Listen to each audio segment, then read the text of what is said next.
Our coalition provides a framework for organizations, families, individuals to address substance abuse issues in our community. Members of the Casa Grande Alliance include over 50 individuals and agencies who share a vision of a safe and drug-free community. We serve Pinal County primarily and focusing primarily on Casa Grande and the surrounding communities. Our mission is to create partnerships and work together to reduce substance abuse and violence among youth and adults.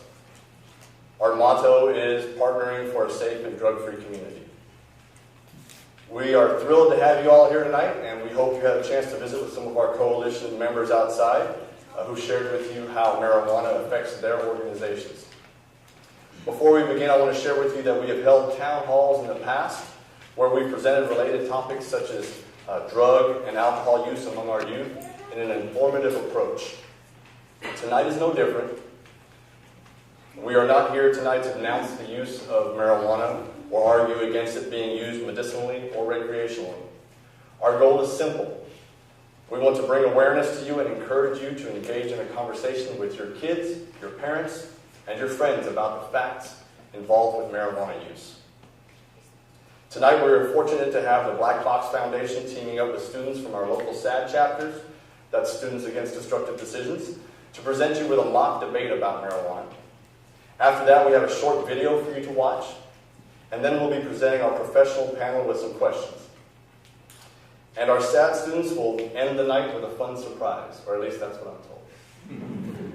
So a few things I want to mention before we begin. Of course, there are house rules, as always, and if anyone needs to use our public facilities, they're right out the back door to your left.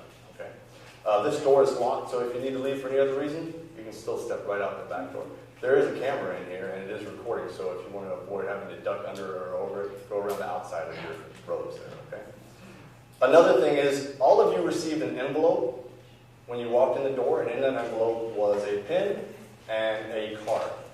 You also received a raffle ticket, but I'll get back to the raffle. So if you have a question or comment pertaining to marijuana that you would like us to address, please write it on that card and drop it in the basket. We have a basket right in the back of the room that Megan's going to hold up real quick. It's a it is a green basket. Don't confuse these. It is a green basket, okay? And those baskets will come around the room as well, so you don't have to go back there to drop off your card. But if you have a question or a comment about marijuana, anything at all, it doesn't matter, whatever you want to write or comment on, please write it and get it into one of those buckets throughout the evening here. If we don't get to your question or you just have a thought you want to know about or an issue that you want to know about, please feel free to write it down. If you'd like to put your contact information like a name or an email or a phone number, if you'd like us to contact you back in case we don't address your question tonight with our professional panel, please do that as well. And I promise you, we'll get back in contact with you soon. Okay? That's a little bit of fun, and we'll have more of that in a few minutes. But at this time, I'd like to get started with our presentation, our show, I should say, since you have tickets, right? And I'd like to introduce to you the Blackbox Foundation, Mr. Ken Ferguson, and our local SADD chapter. Ken?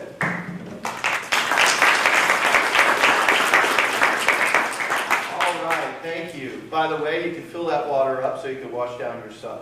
A practical man.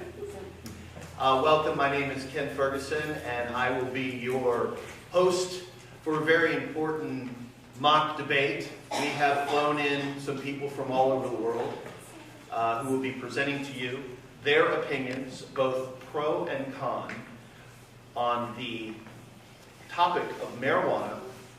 Let's be blunt. Ladies and gentlemen, please give a round of applause for our two teams.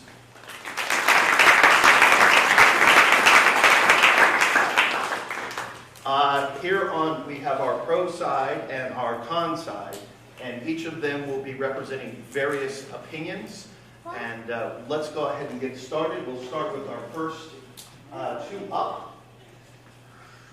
We have obviously an American here, an American flag. Would you step around and show everyone yes, yes, she's wearing the flag. Good. All right.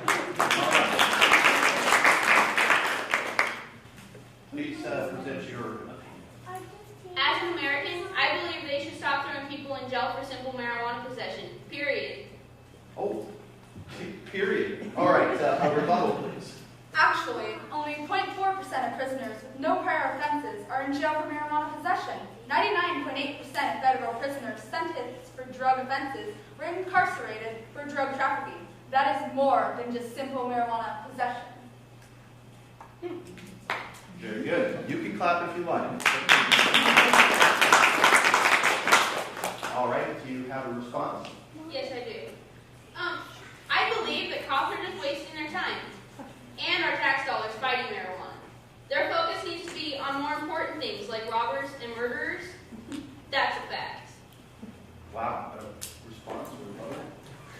Drugs are generally the root cause of larger, more violent crimes. A survey by the Bureau of Justice Statistics showed that 0.7% of all state inmates were behind bars for marijuana possession only, with many of them pleading down for more serious crimes.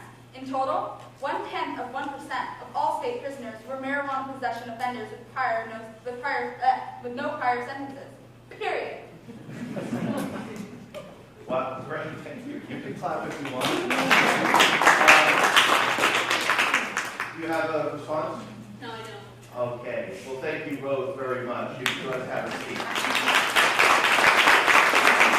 Let's bring our next two up. And when you're ready, go ahead and present your opinion. Thank you. Fact. Marijuana is natural. So how can it be harmful? Rebuttal?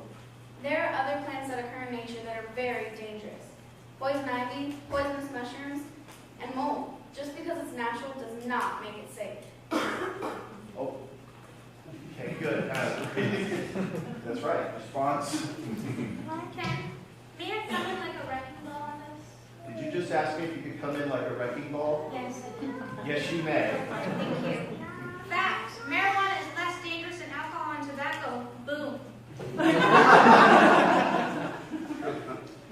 Rebuttal? Marijuana may not produce direct overdoses, but tobacco rarely, if ever, does either. But we would not say that tobacco can't kill or hurt you. And we shouldn't say marijuana cannot do these things either. Emergency room admissions for marijuana use now exceed those for heroin. The numbers are continue to rise. There is a link between suicide and marijuana. Marijuana use can cause psychotic breaks in some individuals, which can and has led to suicide. Thank you. And yes, you can stop. All right, do you have a response? Yes, I do. All right. Fact. I'm addicted to marijuana. Said no one ever. Boom. That was a subtle boom, but it was a boom, okay? How about rebuttal? Statistics show the risk of addiction goes from about 1 in 11 overall to about 1 in 6 for those who start using in their teens, and even higher among daily smokers. Marijuana has been shown to be addictive, increase chances of heart attack, and impair the ability to drive and perform tasks that require coordination and judgment. In addition, smoking marijuana deposits 4 times more tar in the lungs than smoking an equivalent amount of tobacco, according to the National Institute on Drug Abuse, and that is a fact. Very good.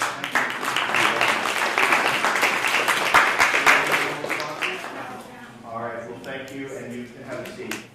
Well, as a local entrepreneur, both my city and state will benefit from the taxes I'll pay to operate a dispensary. Okay, good. Rebuttal? With increased use, public health costs will also rise, likely outweighing any tax revenues from your legal marijuana. For every dollar gained in alcohol and tobacco taxes, $10 are lost in legal, health, social, and costs to regulate. So far in Colorado, tax revenue has fallen short of expectations. Total marijuana tax revenue, both from medical and recreational sales, for the 2015 fiscal year comprises 0.7% of Colorado's total general fund revenue. Very good. Response? Getting marijuana from a recreational shop will stop people from buying it from illegal drug dealers. We will finally be able to get rid of the black market. Okay, rebuttal? No, it won't. In states that have legalized recreational marijuana, people are still buying it from illegal drug dealers to avoid paying the higher tax on recreational marijuana.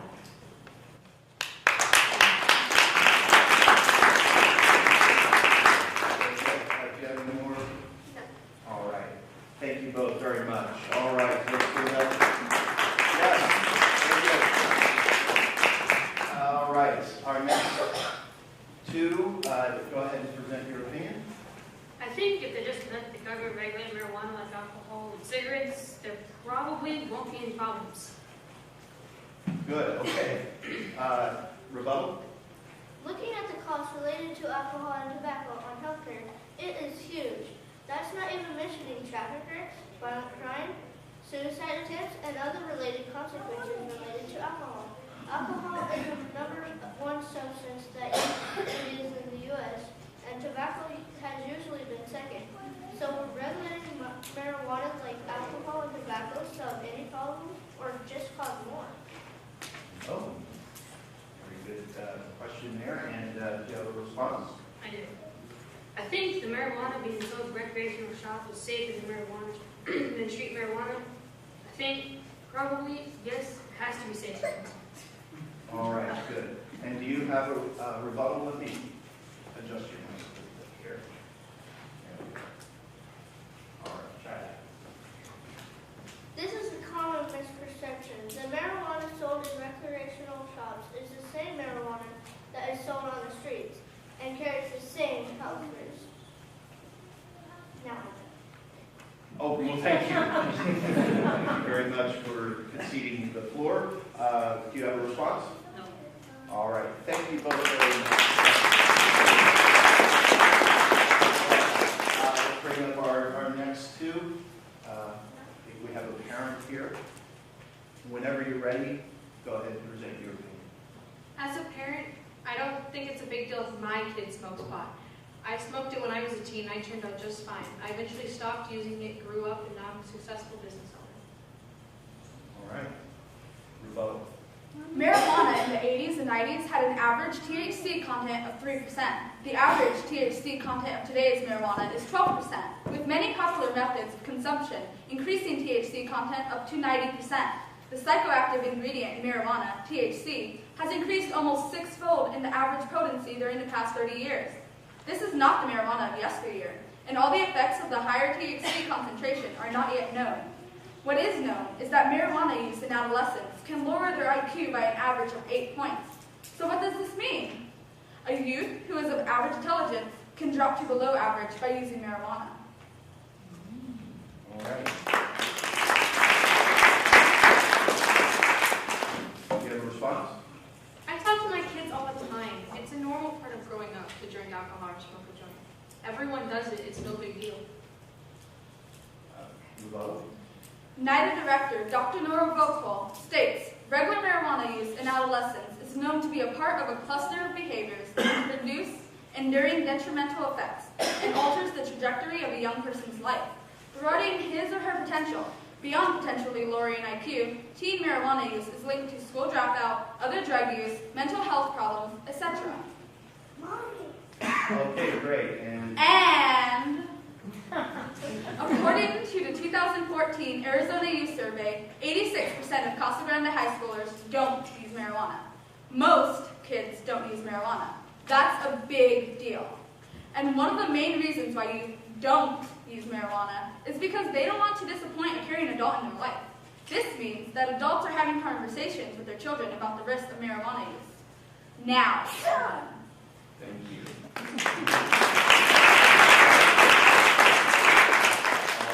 Please be seated.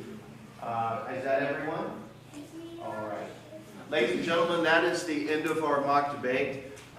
Please give a round of applause. Come on up, guys.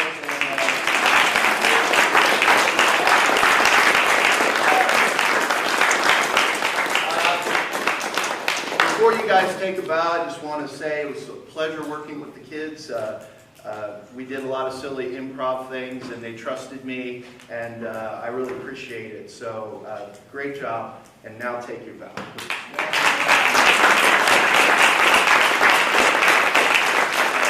guys are going out that way. Okay. There's a motorcycle there. Do not ride on the motorcycle. Who has the key? Anybody have the key? So be very careful. Yeah. All right, good. Excuse me. Thank you. Thank you very much to Ken Ferguson and the Blackbox Foundation. Let's give him another round of applause.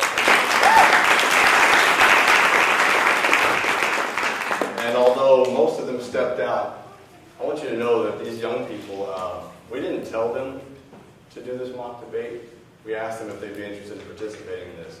So as I mentioned earlier in this evening about not coming in here and trying to create an argument about the use of marijuana in whatever way it may be used in our society, that we wanted to present facts, we asked these young people to do that. And I believe they did it. Do you believe they did it? So they presented facts in different ways. They presented some opinion as well. They presented what's really out there, the opinions and the facts that are really out there. And the reason that we chose to share that with you tonight, and they chose to share that with you tonight, is because they want you to do the same thing. They want you to research this type of information as well. We do this for a living. We research this type of information all the time. The data and the information that you heard from them, it's actual research data. It's not just something they made up. The questions that you heard on the pro side wasn't just on a whim. These are questions that they hear, some of them have, on a daily basis in their own communities, at the schools and among friends. So it's reality as well for them. Okay? So it's important that you understand that that came from them and that they want you to share it with people that you know and love as well in an open conversation, as we said earlier. Okay? So they'll be able to hear you. Let's give them a big round of applause.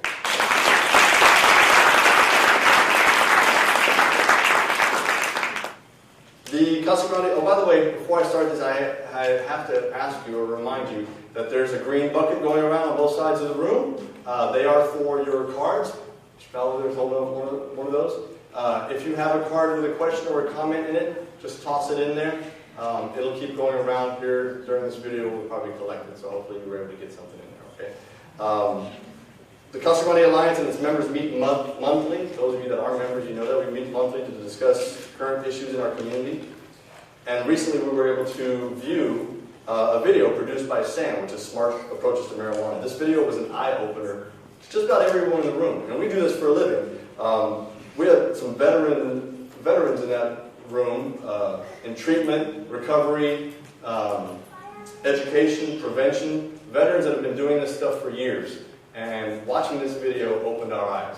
And so when we were trying to put this evening together, we had a discussion about this video, and we thought, this is really useful information, and that's why we're here tonight, right? To have useful information. And I believe that it will open your eyes as well. Those of you that are a little younger in this room, you might not remember all the commercialism that you're going to see in this video, but the majority of you will. And either way, the point will be made. So please direct your attention to the screens and enjoy the video.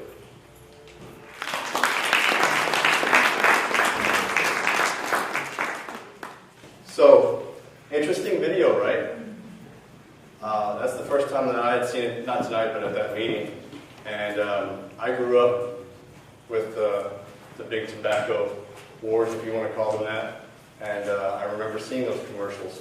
There's just some folks taking a seat behind me here, don't mind them. They're just getting themselves prepared. Anyways, how many of you were aware of all that information? Not everybody, right? Maybe most of you weren't, even if you grew up during those times. So, pretty interesting, and it clearly identifies the connection to marijuana.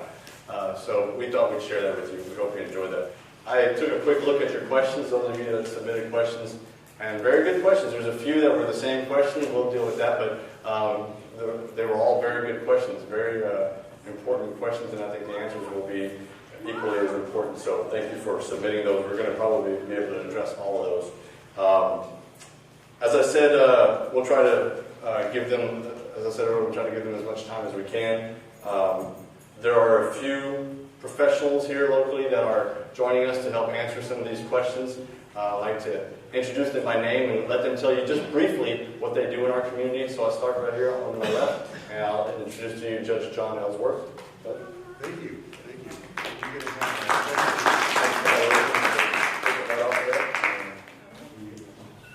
Yes, I'm going to make him come up, Judge. You're absolutely right.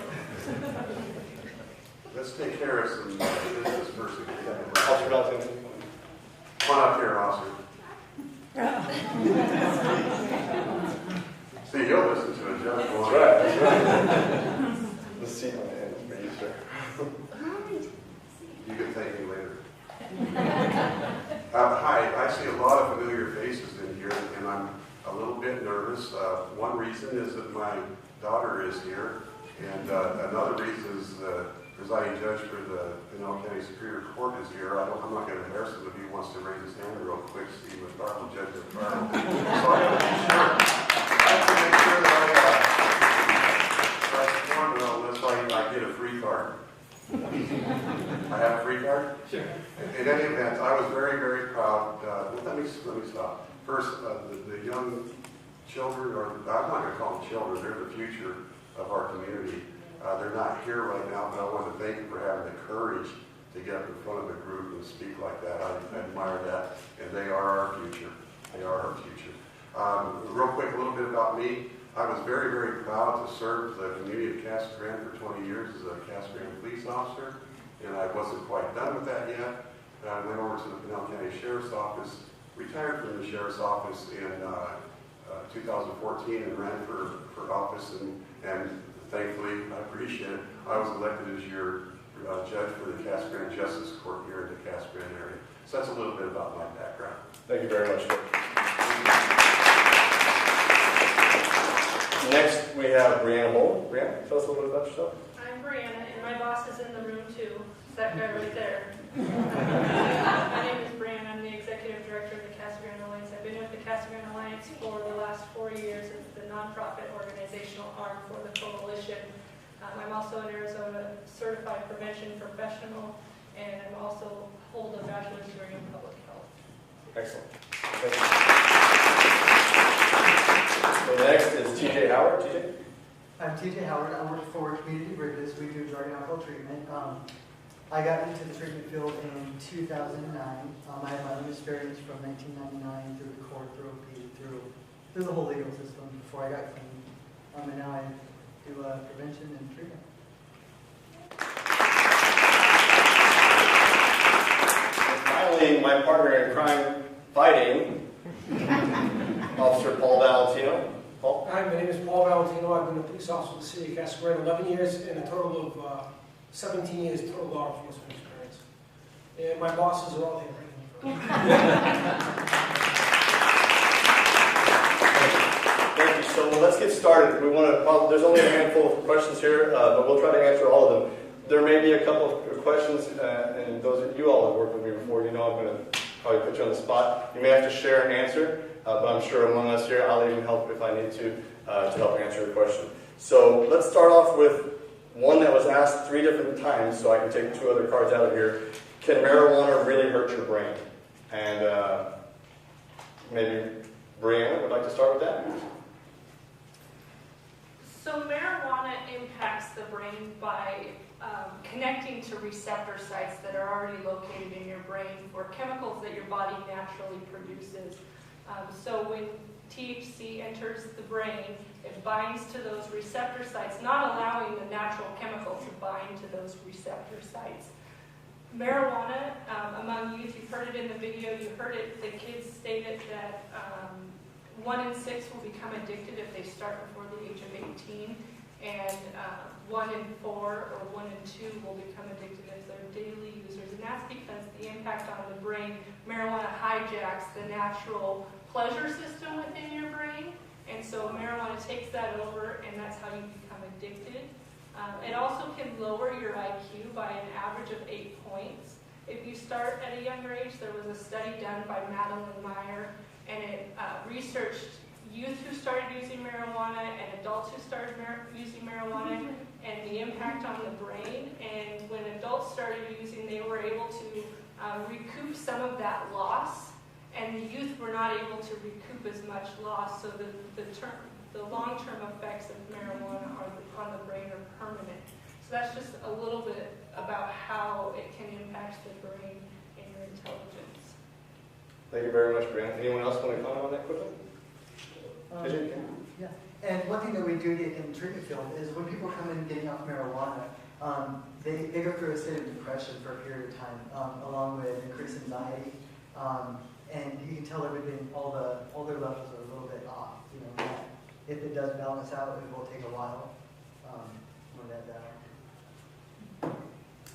Excellent. So that's basically 3 questions, all the same one. That's on everybody's mind. It was touched on a little bit by the students earlier as well, if you remember what they were saying, but thank you very much. So I'm going to throw this question at Officer Valentino, there's a back end of this question that we can get to here in just a few minutes with another question that kind of asks a follow-up to that.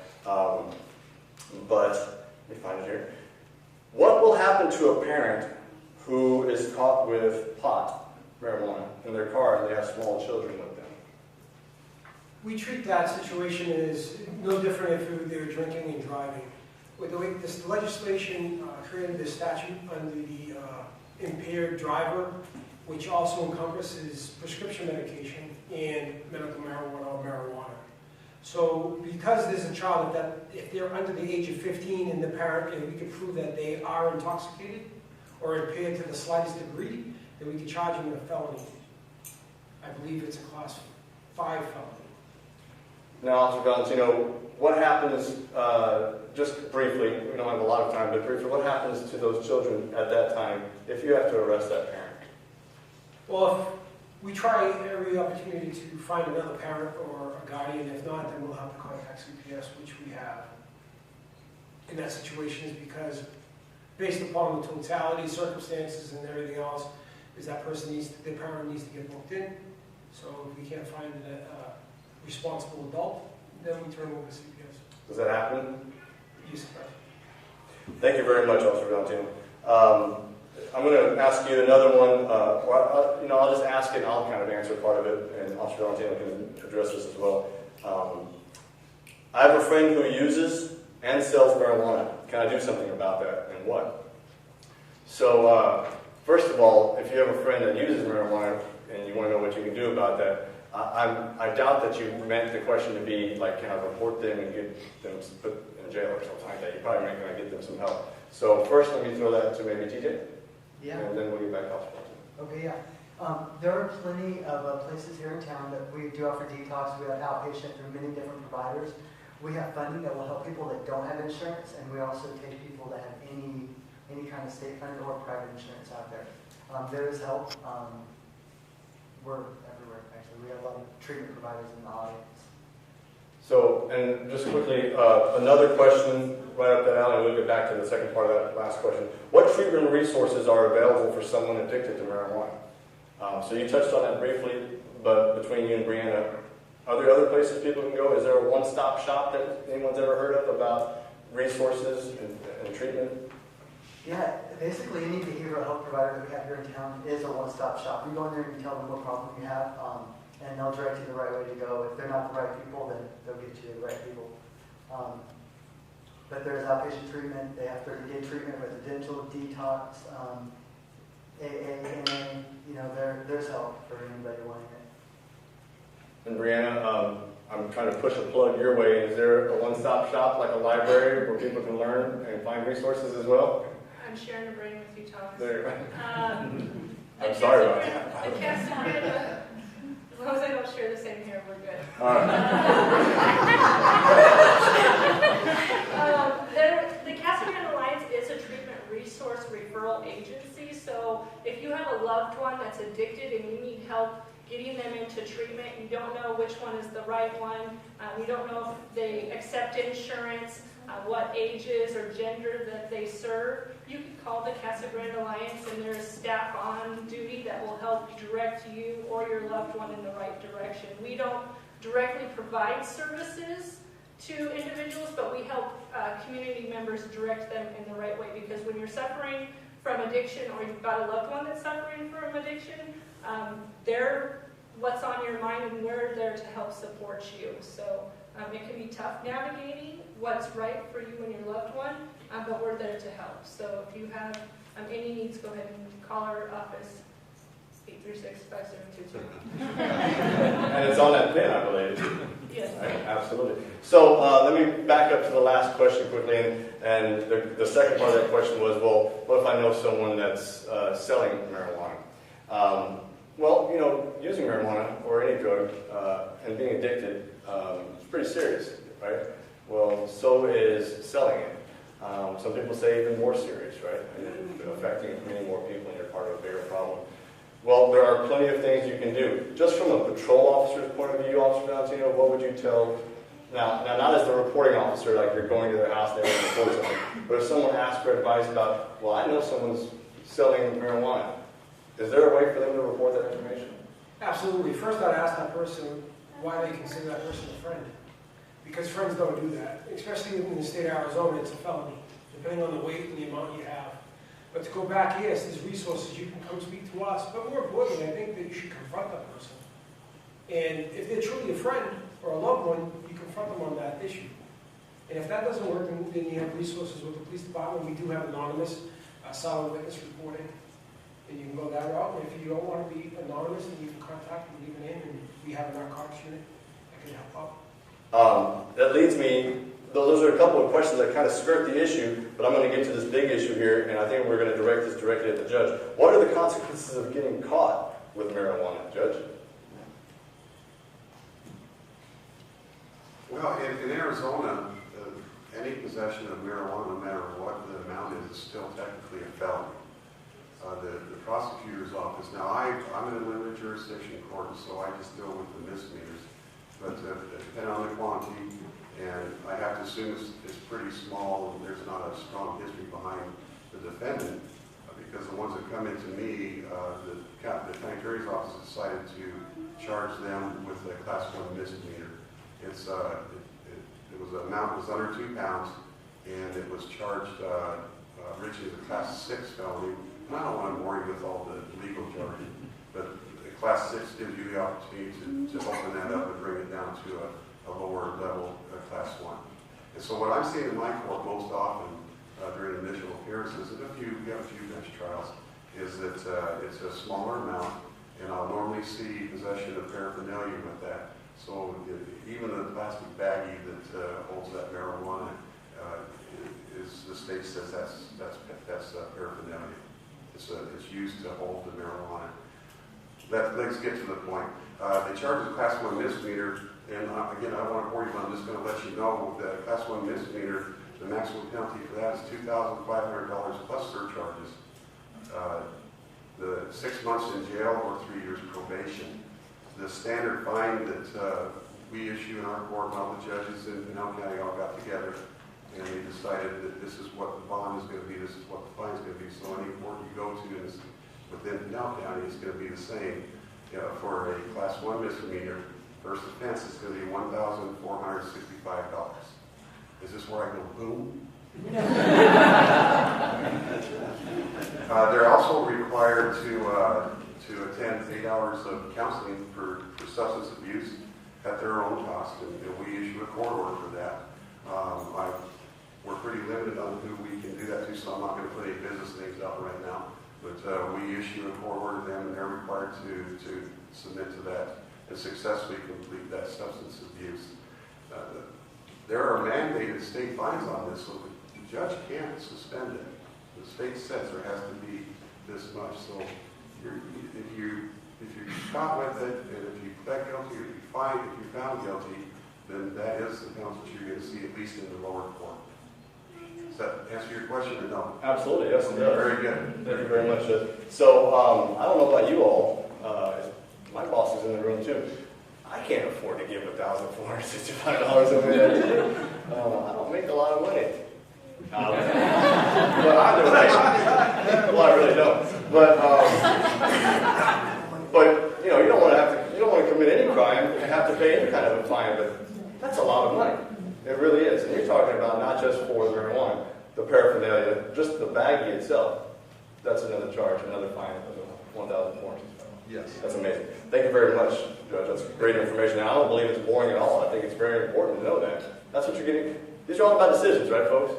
And when you make decisions, you weigh the risks, you weigh all these things, and I think that's a risk. Can I afford to live this type of lifestyle? Can I interject something? You please. I'd like to throw something else in there. One of the young ladies that was doing the mock debate made me think about it, and it carried a lot of impact when I heard her say that. In this mock scenario, she's saying that she's an adult and that she smoked marijuana, and her kids, she had kids, and that's fine. One of the things that I have been, I've told defendants this before. Sometimes you don't really want to editorialize too much from the bench. You just want to take care of business. But we're part of the community, so there's times when I want to get a message across to somebody. And I've reminded some of these defendants, and I'll say it again here. When you're a parent, your children are looking at you on how they're supposed to behave when they grow up. And so that's a very important point to keep in mind. And I've seen grown men, it hits them, I can see it hit them right in front of me, you can see the tears well up. Whether it works or not, I don't know. I've been long enough to see if they're going to come back to me, but I sure hope it does. All right, thank you. I just want to... No, absolutely. Thank you, Judge. You know, it's important to recognize that many times when we have professional panels or we speak in public with our coalition, you're not just talking to somebody that works in that business. You're talking to someone that has children or family members that have been involved with issues like this, or are at least addressing it in their own home. So you're not just getting the former law enforcement officer and the judge here, you're getting the dad as well, right? Absolutely. And his daughter's sitting here, so she knows I'm telling the truth. All right. So we've only got a couple minutes left. I don't want to shortchange these questions because there's only 3 of them. I apologize, we don't have a medical professional on our panel tonight, so we're going to do the best we can, okay? But I tell you, they won't be giving you their opinions, so if they have some factual information that they can give about for these answers, they will, okay? So I'm going to throw this one out for anyone to take. It's an interesting question. Is there a difference between marijuana coming from Mexico and medical or legal marijuana grown in the United States? Officer Valentino, you want to answer that? I spent 2 years with the State Gang Task Force. Oh, well, I can speak longer. The State Gang Task Force, and the marijuana coming out of Mexico typically has about a 10% THC level. The medical marijuana we'd see out here in Arizona coming from Colorado and California, the hydroponic marijuana, you're looking at upwards to 50% of the THC level. Now, they just talked about it recently. They refer to it as dab. Also, you hear on the street is called earwax. Basically, it's an extract. They use butane to extract the THC from the marijuana plant, and it comes into this liquid form, and they burn it off, and it's come dab. And they put it into edible marijuana. The problem is it's up to 80 to 85% pure THC. Think about it when you drink alcohol. Whether it's a divorce, a wedding, or whatever in between. You drink that much alcohol in a short amount of time, how do you feel? That's what people are experiencing with this marijuana. Excellent. Thank you very much, Valentino. And I can tell you this, I haven't experienced it, eaten any of it, but I have seen a lot of these edible treats or edible, just things that you can eat that have marijuana, and they're packaged. But it doesn't say on there how much THC is in it. So where is that regulation? That's going to be a major question, and that is, I know this from speaking to people that actually sell it in Colorado. I spoke to them not too long ago at a conference that I was at, and they have no way of identifying how much is actually in that because it's not being regulated. So you have someone that's, like you said, that's used to smoking a joint, as you would say, and now they're biting into an edible candy bar or whatever, and it has 80 to 90% THC level in it. What's the result going to be, right? Could be very tragic. So very good answer. Thank you very much. Anyone else want to address that? I'm just going to follow up with that. Like the officer said, marijuana is marijuana. The active ingredient in it is THC. That's what attaches to the receptor site and gets people high, whether you're eating it or you're smoking it. Depending on if it comes from Mexico or if it's homegrown or wherever it comes from, the THC content can be different, but what is getting you high is the THC. So marijuana is marijuana is marijuana. All right, thank you very much, Brianna. So 2 quick questions left. One, I'm not sure if anybody wants to try to field this. We don't have to field it. We can get the information back to you if you want to see me after it. It'll be this yellow card, and we can do that privately. But what is the impact of marijuana-addicted parents on their children? So I don't know if the question means, you don't have to speak up, but I don't know if the question means, physiologically, biologically, or in the household behavioral-wise. But what is the impact of marijuana-addicted parents on their children? Possibly TJ, I don't know, do you see this issue out there? And please, you don't have to. I think we could wait. Okay. I'd rather get back to you. Okay. So, does anyone want to address that here at all?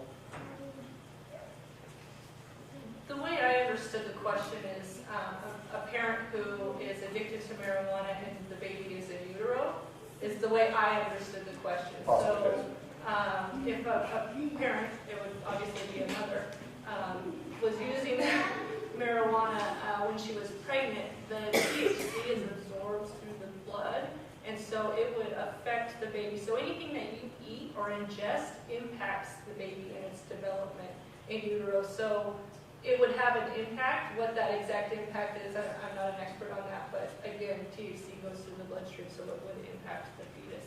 And I know that if you are breastfeeding as well, it can be transferred through the milk. All right, thank you very much, Brianna. So whoever wrote that question, if you'd like to come see myself or maybe Brianna after, even privately, that's fine, and we'll get you some more information about that, okay?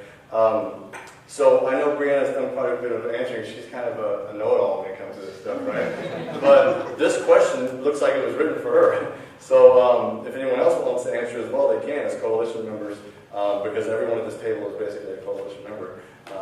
But if marijuana does become legal in Arizona for recreational purposes, how might that affect the mission of the Casa Grande Alliance? So I guess it is directed at you. Thank you. The Casa Grande Alliance mission is to prevent substance abuse among youth and adults in Casa Grande. Whether it's legal or not, we have no bias. What we want to do is make sure that people are educated and informed to make a responsible decision for themselves. We educate on underage drinking and alcohol abuse, whether it's a youth or adult. We educate on prescription drug abuse, whether it's a youth or adult, whether you're taking prescriptions to manage pain or you're taking them to self-medicate. We also educate on illegal drugs such as spice and marijuana and heroin. So no matter what the substance is, if it can be abused, we're going to educate on it. Excellent. Thank you very much. Ladies and gentlemen, please give our professional panel a round of applause. I want to thank you all for coming. I know we went a couple of minutes over, but then again, I started you a couple of minutes late, right? Because I wouldn't let you in. We want to thank you for coming, and we want to remind you that our goal was simple. Our goal was to provide you with information that you can use to engage in a conversation with your family and your friends at home. We wanted to open your eyes and get you to open your ears, open your hearts, open your minds, and discuss marijuana use in your community. That's what we wanted you to do, and we hope that we provided you with that information tonight. We really thank you for coming. We hope you learned something, and we hope it results in you and your family and friends making good decisions.